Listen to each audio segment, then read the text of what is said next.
اس کے مطابق انسان پوری زندگی اس دوسرے نصف کی تلاش میں بھٹک سکتا ہے اور ممکن ہے کہ اسے کبھی نہ پا سکے، لیکن جو کشش، چاہت اور محبت ہمیں کسی دوسرے انسان کی طرف کھینچتی ہے وہ دراصل اسی گمشدہ نصف سے دوبارہ ملنے کی فطری آرزو کا اظہار ہے۔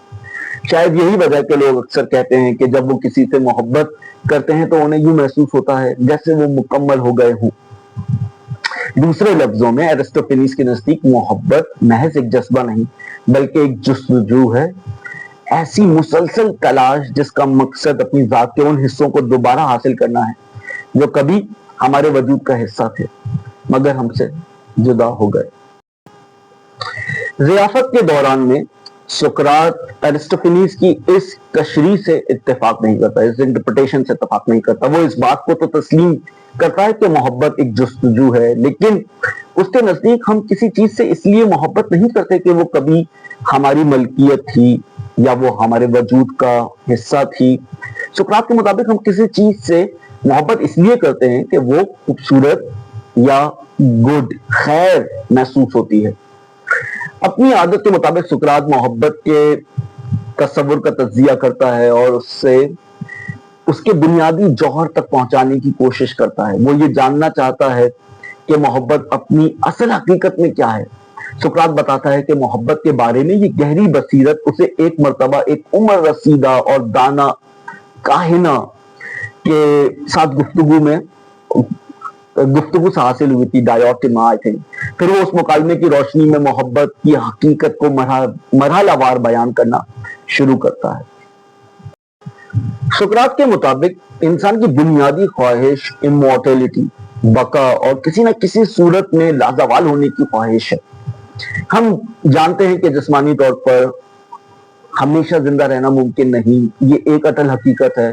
اسی لیے انسان ایسی راہیں تلاش کرتا ہے جن کے ذریعے وہ کسی نہ کسی شکل میں اپنی موجودگی کو وقت کے حدود سے آگے لے جا سکے۔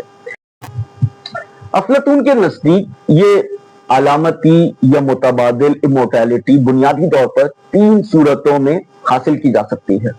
پہلی صورت یہ ہے کہ انسان اولاد پیدا کرے، اس طرح اس کے وجود کا ایک حصہ اس کی اولاد میں منتقل ہو جاتا ہے، پھر ان کی اولاد میں اور یوں ایک معنی میں وہ اپنی نسل کے ذریعے زندہ رہتا ہے۔ دوسری صورت یہ کہ انسان کوئی ایسا غیر معمولی کارنامہ انجام دے جو اس سے تاریخ میں ہمیشہ کے لیے یادگار بنا دے تاکہ آنے والی نسلیں اس کا نام احترام سے لیں۔ اور تیسری صورت یہ ہے کہ وہ ایسا علمی، ادبی اور یا فکری سرمایہ تخلیق کرے جو زمانے کی گردش سے متاثر نہ ہو بلکہ ہر دور میں اپنی اہمیت برقرار رکھے اور آنے والی نسلیں اسے قدر و منزلت کی نگاہ سے دیکھتی رہیں۔ افلاطون کے مطابق یہ تینوں صورتیں دراصل تخلیق نسل ہی کی مختلف شکلیں ہیں۔ ایک صورت میں انسان اپنے محبوب کے ساتھ مل کر جسمانی اولاد پیدا کرتا ہے، جبکہ دوسری صورت میں وہ فکری اور علمی اولاد تخلیق کرتا ہے، یعنی ایسے خیالات، نظریات، فن پارے یا تصانیف جو اس کے بعد بھی زندہ رہتے ہیں۔ افلاطون کا کہنا ہے کہ محبت کیے جانے اور قدر پانے کی ہماری خواہش ہمیں ان تخلیقی کاموں پر آمادہ کرتی ہے، گویا ہم مور کی مانند ہیں اور ہماری علمی، ادبی یا تخلیقی کامیابیاں اس خوبصورت دم کے پروں کی طرح ہیں جنہیں مور اپنی کشش ظاہر کرنے کے لیے پھیلاتا ہے۔ اب جن لوگوں کی محبت یا تحسین ہم چاہتے ہیں، اپریسیشن ہم چاہتے ہیں، ہم انہیں خوبصورت سمجھتے ہیں، لیکن افلاطون کے نزدیک وہ حسن اپنی ذات میں کامل نہیں ہوتا بلکہ حسن مطلق، آئیڈیل فارم آف بیوٹی کی صرف ایک ادھوری اور ناقص جھلک ہوتا ہے، ایک امپرفیکٹ شکل ہوتا ہے۔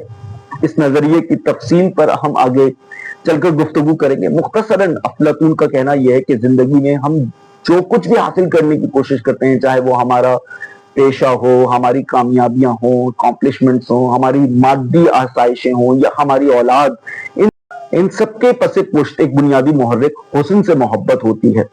یہی محبت آگے چل کر ہمارے اندر ایسی قوت محرکہ بن جاتی ہے، موٹیویشن بن جاتی ہے جو ہمیں عمل، تخلیق اور کامیابی کی طرف لے جاتی ہے۔ اب میں یہ جانتا ہوں کہ آپ میں سے کچھ لوگ شاید یہ سوچ رہے ہوں گے کہ یہ تو محبت نہیں بلکہ محض شہوانی کشش یا ہوس ہے، لسٹ. اور حقیقت یہ ہے کہ افلاطون بھی ایک حد تک آپ سے اتفاق کرتا ہے. اس کے نزدیک یہ محبت کا آخری مقام نہیں بلکہ محبت کی سیڑھی کا پہلا زینہ ہے.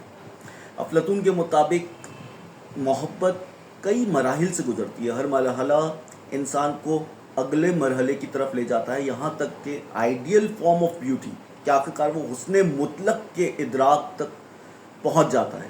اس سفر کا آغاز جسمانی حسن سے، محبت سے ہوتا ہے، یعنی ایروٹک لو سے ہوتا ہے، جیسے ہم جسمانی محبت یعنی عشقیہ محبت کہہ سکتے ہیں. اس مرحلے میں انسان کے ظاہری حسن، جسمانی کشش یا دلکش شخصیت سے متاثر ہوتا ہے انسان. اس میں جنسی کشش بھی شامل ہو سکتی ہے، یا صرف یہ احساس کہ سامنے والا شخص بے حد خوبصورت یا پرکشش ہے، اٹریکٹیو ہے. افلاطون کہتا ہے کہ جب انسان کچھ عرصہ اس ابتدائی مرحلے سے گزرتا ہے تو آہستہ آہستہ اسے ایک اہم حقیقت کا احساس ہونے لگتا ہے. وہ ریئلائز کرنے لگتا ہے کہ وہ یہ سمجھنے لگتا ہے کہ جس شخص کو وہ بے حد خوبصورت سمجھتا ہے اس میں پائی جانے والی خوبیاں صرف اس شخص تک محدود نہیں ہوتی، بہت سے دوسرے لوگ بھی انہی اوصاف کے باعث خوبصورت محسوس ہوتے ہیں. یعنی جس شخص کو وہ ابتدا میں ایک نایاب اور بے مثال ہستی سمجھتا تھا وہ اب اتنا منفرد دکھائی نہیں دیتا. دنیا میں ایسے بہت سے لوگ موجود ہیں. اس ادراک کے بعد انسان کی توجہ صرف جسمانی حسن تک محدود نہیں رہتی. وہ محسوس کرتا ہے کہ جسم کی خوبصورتی کی مختلف صورتیں روح کی خوبصورتی کے مقابلے میں بہت معمولی حیثیت رکھتی ہیں. آج کی زبان میں کہیں تو ہم اسے کسی انسان کی شخصیت، کردار اور باطنی اوصاف کہہ سکتے ہیں. اس مرحلے پہ انسان کے حسن کا معیار بدل جاتا ہے. اب وہ کسی کو صرف اس کے چہرے یا جسم سے نہیں پرکھتا بلکہ اس کی شخصیت، اخلاق، ذہانت اور کردار کو اصل خوبصورتی سمجھنے لگتا ہے. یہاں تک کہ اگر کسی شخص کا جسم ظاہری طور پر خوبصورت نہ بھی ہو لیکن اس کا باطن غیر معمولی ہو تو افلاطون کے نزدیک وہ پھر بھی حقیقی معنوں میں خوبصورت ہے. افلاطون کے مطابق اگر انسان اس فکری سفر کو جاری رکھے تو ایک مرحلہ ایسا آتا ہے جب وہ صرف کسی فرد کی شخصیت تک محدود نہیں رہتا بلکہ اس سے بھی آگے بڑھ جاتا ہے، اس کو بھی ٹرانسینڈ کر جاتا ہے. اب اس کی محبت کسی ایک شخص یا ایک جسم میں مقید نہیں رہتی بلکہ وہ زیادہ وسیع آفاقی اور مجرد حقیقتوں، ایبسٹریکٹ ریئلٹیز کی طرف متوجہ ہونے لگتا ہے. وہ تصورات سے محبت کرنے لگتا ہے، آئیڈیل سے. اسے فنون لطیفہ، علم، انصاف، اچھے قوانین، فلسفہ یا حتیٰ کہ بایولوجی جیسے علوم میں بھی حسن دکھائی دینے لگتا ہے. اب اس کی کشش کسی ایک انسان کے حسن کی طرف نہیں بلکہ ان ابدی اقدار اور حقائق کی طرف ہوتی ہے جو انسان یا انسانی زندگی کو معنی عطا کرتی ہیں. سقراط کہتا ہے کہ اگر کہیں واقعی زندگی ہے، اپنی بہترین صورت میں گزاری جا سکتی ہے تو وہ محبت کی اسی سیڑھی کی آخری منزل ہے. کیوں؟ اس لیے کہ جب آپ صرف ایک انسان سے محبت کرتے ہیں تو آپ ورنریبل ہوتے ہیں، تو آپ لازمی طور پر غیر محفوظ ہوتے ہیں. وہ شخص آپ کو چھوڑ بھی سکتا ہے، اس کی موت بھی ہو سکتی ہے، یا کسی وجہ سے آپ کی زندگی سے ہمیشہ کے لیے جدا ہو سکتا ہے. ایسی محبت میں انسان اپنی خوشی اور سکون کو کسی دوسرے شخص سے وابستہ کر دیتا ہے اور اسی لیے اس میں دکھ اور محرومی کا امکان ہمیشہ موجود رہتا ہے. لیکن اگر آپ حسن مطلق سے محبت کریں گے، ideal form of love, ideal form of beauty سے، تو صورتحال بالکل مختلف ہو جاتی ہے. کیونکہ حسن مطلق ابدی ہے، غیر متغیر ہے اور فنا ہونے والا نہیں. وہ نہ کبھی آپ کو چھوڑے گا، نہ بدلے گا اور نہ ہی وقت کے ساتھ مٹ جائے گا. مگر یہاں ایک نہایت گہرا فلسفیانہ نقطہ بھی موجود ہے. حسن مطلق آپ سے محبت نہیں کرے گا، آپ کو it's not going to love you back. اور آپ یہ بات پہلے ہی جانتے ہیں. اس کی وجہ یہ ہے کہ حسن مطلق ایک کامل، ازلی اور ابدی حقیقت ہے. اسے کسی چیز کی کمی نہیں ہے، اس کے اندر کوئی لیکنگ نہیں ہے، کسی خواہش کی تکمیل درکار نہیں ہے اسے، اور نہ ہی اسے کسی کی محبت کی ضرورت ہے. محبت تو دراصل اس چیز کی جستجو ہے جس کی ہمیں کمی محسوس ہوتی ہے. لیکن جو ہستی یا حقیقت پہلے ہی کامل ہو اسے کسی تلاش، کسی خواہش یا کسی محبت کی ضرورت باقی نہیں رہتی۔ اسی تصور کو بعد میں پلیٹونک لو، افلاطونی محبت کے نام سے جانا گیا، لیکن یہ بات ذہن میں رکھنی چاہیے کہ افلاطون کے نزدیک اس اصطلاح کا مفہوم صرف یہ نہیں تھا کہ انسان اپنی زندگی کا شریک حیات تلاش کرے، پارٹنر کو تلاش کرتا پھرے۔ آج کے زمانے میں اس مقصد کے لیے بے شمار ذرائع موجود ہیں، لیکن افلاطون کی نظر میں محبت کا یہ نظریہ اس سے کہیں زیادہ وسیع اور گہرا تھا۔ اس کا مقصد یہ تھا کہ انسان چیزوں کو صرف ان کی ظاہری حسن یا پہلی نظر کے تاثر سے نہ پرکھے، نہ ایویلویٹ کرے، بلکہ ان کی اصل حقیقت اور باطنی قدر تک پہنچنے کی کوشش کرے، اس کے سبسٹنس تک۔ یہی اصول افلاطون صرف انسانوں پر نہیں بلکہ قوانین، حکمرانوں اور ریاستی اداروں اور یہاں تک کہ عام مادی اشیاء مثلاً ایک پل پر بھی لاگو کرتا ہے۔